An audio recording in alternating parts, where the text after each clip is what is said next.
ரிஷபம் வந்து இந்த ஆண்டை பொறுத்த வரைக்கும் கோச்சார ரீதியாக தனிப்பட்ட பிறப்பு ஜாதகம்ங்கிறது ஒன்று இருக்குது. நாம் வந்து பொதுமக்கள்கிட்ட தமிழக மக்கள்கிட்ட ரெண்டு குரூப்பை நம்ம பார்க்கலாம். ஒன்று, டெக்னிக்கலெல்லாம் ரொம்ப பேசாதீங்க, எனக்கு என் ராசிக்கு என்ன நடக்கும் நடக்காது அதை பற்றி மட்டும் சொல்லுங்கள் அப்படின்னு ஒரு குரூப் இருக்கும். இன்னொரு குரூப்பு, நம்ம பலன் சொன்னோம்னா அது எப்படி இந்த பலனை சொல்கிறாங்க அப்படின்னும் கேட்பாங்க. ஸோ அப்போ டெக்னிக்கலாக நம்ம சொல்ல வேண்டியது வரும். ஒட்டு மொத்தத்தில் யதார்த்தமாக எல்லாருக்கும் புரிகிற மாதிரி சொல்லணும்னா, உங்கள் பிறப்பு ஜாதகத்தில் இருக்கக்கூடிய பலன்கள் நிறைய இருக்குது. நம்ம சொல்லக்கூடிய பொது பலன்கள் கோச்சார ரீதியாக சொல்கிறோம்.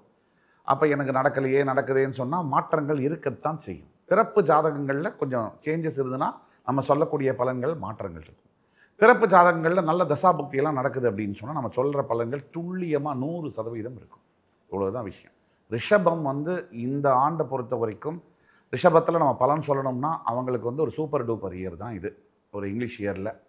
ஏன்னா எல்லாமே அவங்களுக்கு வந்து ஒரு பிக்சர் பர்ஃபெக்டான அமைப்பில் தான் இருக்குது. ஃபார் எக்ஸாம்பிள் வந்து சனி பயிற்சியும் சரி, 11ஆம் இடத்துக்கு வரக்கூடிய சனி, அதே மாதிரி தனஸ்தானத்திலிருந்து 3ஆம் இடத்திற்கு போகக்கூடிய உதயஸ்தானத்தில் போகக்கூடிய குரு. ரிஷபத்தை பொறுத்த வரைக்கும் குரு ஆக மாட்டார். அவர் ஸ்தானம் நின்ற ஸ்தானத்தை அவர் கெடுப்பார். எல்லாத்துக்குமே கெடுப்பார், ரிஷபத்துக்கு கொஞ்சம் அதிகமாகவே கெடுப்பார். ஆனால் குரு பார்வையில் வரும்போது வேற்றுமைகள் வேறு.